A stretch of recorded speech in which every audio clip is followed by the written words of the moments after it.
La coordinadora Arauco Malleco rechazó cualquier vinculación con los incendios forestales que afectan al sur del país. Por medio de un comunicado, la agrupación mapuche acusó al gobierno de impulsar un montaje mediático que justifique la aplicación de la ley antiterrorista en la Araucanía y en el Biobío.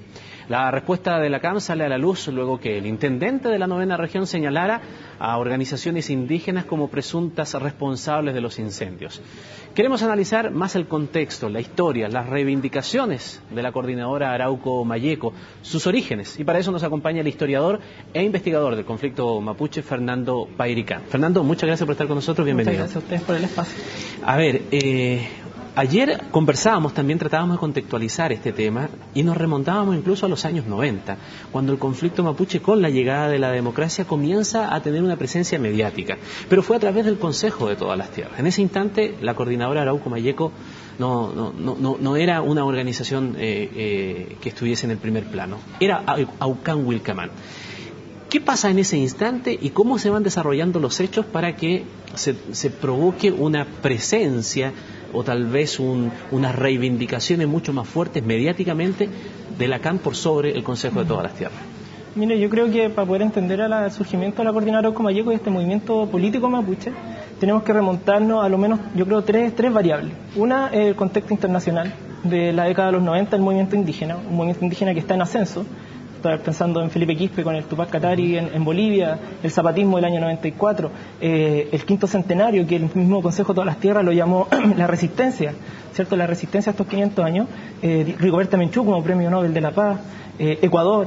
Y en ese contexto, que es una variable, yo creo que entra esta segunda variable, que es el desarrollo ideológico del pueblo mapuche endógenamente, que viene generando ya en los 80 con Audmapu bajo la idea de autonomía y autodeterminación, y que el Consejo de Todas las Tierras impulsa de la década de los 90, y para eso, para sustentar esta autonomía, generan símbolos. Estos símbolos tan importantes de la transición democrática, como la bandera nacional, como el hablar en mapungú, y generar que esta política, la política mapuche, sea desde las comunidades. Yo creo que eso es lo más interesante de este proceso, que la transición democrática también fue una transición democrática en el pueblo mapuche. Desde ese momento, las comunidades empezaron a ser las sustentoras del proyecto ideológico del pueblo mapuche, que se llamó autonomía y autodeterminación. En este contexto, entonces está, yo creo, una tercera variable, que es el neoliberalismo. Este sistema económico comenzó a madurar en la Araucanía, en la zona Arauco y la Araucanía, con las plantaciones forestales. Los futuros dirigentes de la coordinadora Arauco Malleco, o sus fundadores principalmente, los que van a ser sus voceros, para 1996, 97, 98 tenían entre 20 y 25 años. Lo mismo que se demora un pino en madurar en los territorios forestales, entre 20 y 25 años.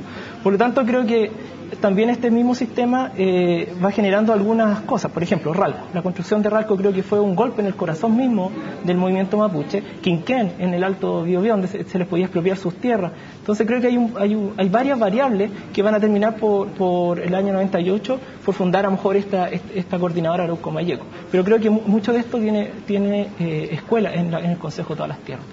¿Y por qué sobrepasado entonces el Consejo de Todas las Tierras?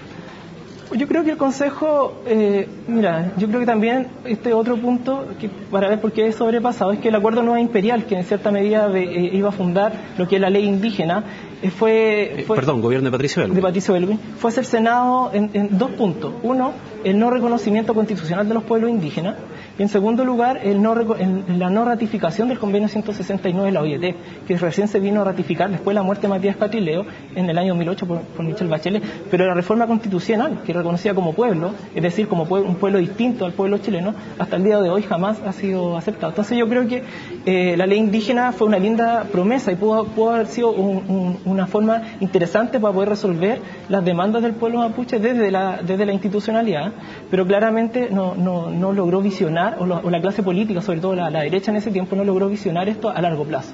Entonces termina al final generando un contexto en que no hay devoluciones de tierra, en que vía Conavi no tiene el financiamiento suficiente para poder financiar al tema indígena. Pero por otro lado también Ralco demostró al final que los intereses económicos están por sobre los intereses y los derechos de los pueblos indígenas. Entonces, este contexto como de vacío, yo creo que hay como una suerte, hay como un vacío histórico para 1996 que un poco se ve ocupado o que se ve simpatizado en alguna medida por esta nueva generación de mapuches que van a plantear un punto mucho más, tal vez un poco más radical en sus planteamientos. Desde el discurso oficial siempre estas autoridades, las anteriores, unas más que otras, han señalado en ese mismo origen, tal vez analizando esas mismas causas, además de incorporar una situación de un componente ideológico de izquierda, incluso de vinculaciones con el terrorismo antes o en época de dictadura. Para que haga una mezcla con este sentimiento de vacío existente en el pueblo mapuche y que entonces explicaría el camino que sigue la coordinadora Arauco Malleco. ¿Qué de eso hay de cierto? ¿Qué de eso hay sencillamente imputaciones? Miren, lo que yo pude ver en la investigación que trabajé, yo creo que la coordinadora Arauco Malleco entran a lo menos tres tipos de sujetos mapuche. Uno que vienen vinculados de la izquierda, por el Partido Comunista, o en el ADMAPU, que también viene gente de ADMAPU. También vienen personas que vienen con estudios, o sea, que entran a las universidades regionales de la época, pero también hay gente que viene de las comunidades, sobre todo lo que van a ser los loncos. Estoy pensando en el lonco Pichún, en los loncos de Coyipulli de la época.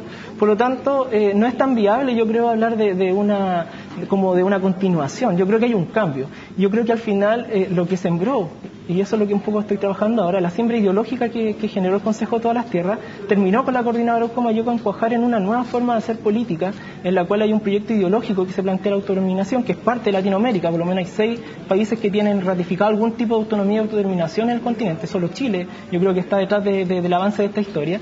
Y esta nueva forma de hacer política se planteó también desde el punto de que el pueblo mapuche está en una época de exterminio. O sea, esa era la sensación, por lo menos hasta el año 97, de la realidad del pueblo mapuche. Y estos movimientos mapuches, o sea, este movimiento como el Consejo y la Coordinadora y todas las que representan como te decía anteriormente, la Identidad Territorial Lafkenche, la Alianza Territorial, el Partido Mapuche o el Mapúen, vienen a ocupar este vacío de perspectivas políticas y lo dan bajo este planteamiento que es la autonomía. Entonces creo que no es viable, yo creo que hay una ruptura con lo que fue el pasado y hay algo nuevo, algo novedoso y nuevo, que hay una nueva forma de hacer política desde el pueblo mapuche con un proyecto ideológico propio de un continente latinoamericano indígena que está avanzando en la década de los 90.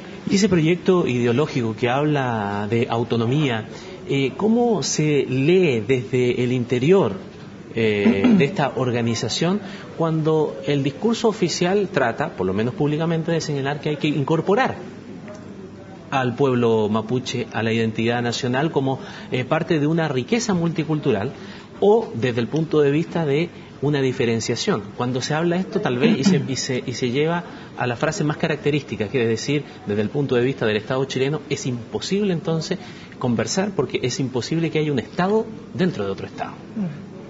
Yo creo que esas son las visiones más negativas de lo que es la autonomía. Autonomía no significa independencia, significa tener espacio de poder económico, social y económico, y político. Creo que más que apuntar a una descohesión del país, el proyecto mapuche yo creo que incluso apunta a una democratización aún más de lo que es Chile, porque firmar o construir un Estado plurinacional deja entrever la distinta diversidad que existe dentro de Chile. Estoy pensando en el pueblo Rapa Nui, el pueblo Aymara, los distintos pueblos indígenas también y las distintas culturas que están dentro. Entonces creo que el proyecto mapuche se tiene que juntar con una reforma en la Constitución y por lo tanto de esa forma podemos darle una resolución a este conflicto que es más bien político y no es tanto de seguridad como lo tratan de plantear los gobiernos y tampoco es tanto asistencial como lo trata de plantear el otro brazo de estos gobiernos que siempre se están disputando al final el tema mapuche, mostrando una contradicción también interna de ellos en este sentido. ¿Cuál es la característica tal vez más llamativa, principal, de una figura como su líder de hoy, que es Héctor Yaitul? Mira, yo creo que Yaitul es claramente uno de los personajes de esta historia, como decirlo de alguna forma. Fue Santos Millado en los 80, en los 90 fue Ocán Wilcamán, y puede ser que hoy día sea Héctor Yaitul dentro también de otros grandes líderes que hubieron también de este movimiento mapuche, o sea, Pichún, José Huenchunao en su tiempo, Víctor Ancalaf o José Yanquileo. Creo que también no es bueno tampoco tratar de criminalizar una figura como la de Héctor Yaitul. Creo que es un dirigente que fue muy importante y que claramente él marca por lo menos en esta historia de la coordinadora Arauco Malleco, genera un quiebre también y una nueva forma de plantear un tema político mapuche y plantear un proyecto también. ¿Pero fue o lo es? Yo creo que lo es todavía, o sea, claramente yo creo que es el dirigente de la coordinadora Arauco Mayeco. ¿Y cuál es el devenir de la coordinadora Arauco Mayeco, pensando que desde el punto de vista de el Estado chileno, de las leyes, se ha perseguido judicialmente, se ha aplicado la ley antiterrorista, están cumpliendo penas de cárcel y por lo tanto la autoridad en general ha apostado un poco a desarticular la coordinadora Arauco Mayeco, capturando a sus líderes, procesándolos, encarcelándolos después de los juicios que todos conocemos? ¿Qué pasa con la coordinadora en sí? Yo creo que, como te decía anteriormente, creo que la coordinadora es parte de un mapa político mapuche mucho más amplio, como las organizaciones que ya nombré que tienen en común la autonomía. Creo que la persecución política contra alguna organización no responde o no va a poder responder a una solución efectiva de este tema que es político porque es ideológico y es porque se viene sembrando desde principios de los 90.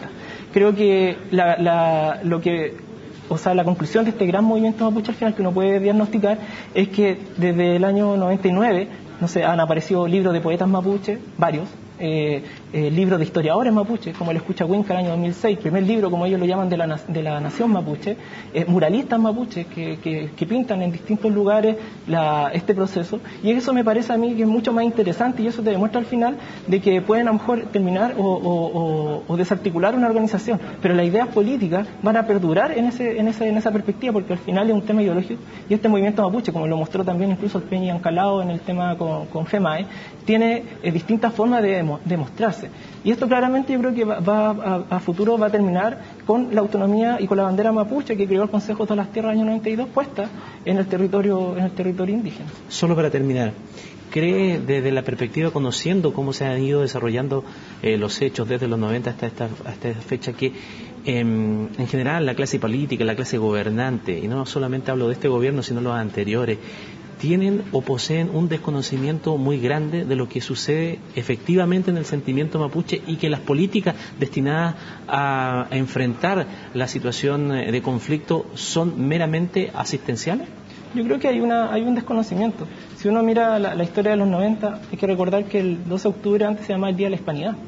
Y recién hoy día tiene algún nombre en alguna medida indígena. Siempre al mapuche se le vio, y la Araucanía, la construcción de la Araucanía, que es muy interesante. La Araucanía no es una región que se ingresó al proyecto nacional en su proceso de expansión hacia el norte y hacia la costa cuando incluyen al pueblo Rapa Nui, sino que es ocupada, es conquistada al final y se construyó en oposición a los mapuches, como diría Elicura Chihuahua, la búsqueda de no reconocer nuestra morenidad. Entonces yo creo que siempre ha habido, o por lo menos se planteó esta idea de exterminio, por lo menos desde el principio del siglo XX, del pueblo mapuche, y siempre ha estado en oposición a los mapuches.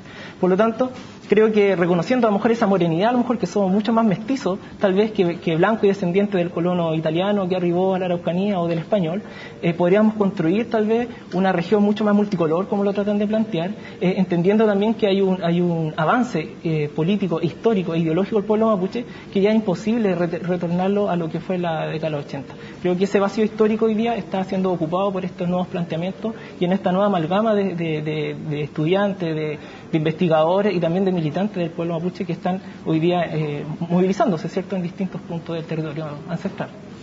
Fernando, muchísimas gracias por tu tiempo con nosotros aquí en CNN Chile. Muchas gracias a usted. A ustedes también por habernos acompañado en esta media hora informativa. Nos separamos por unos instantes y regresamos de inmediato.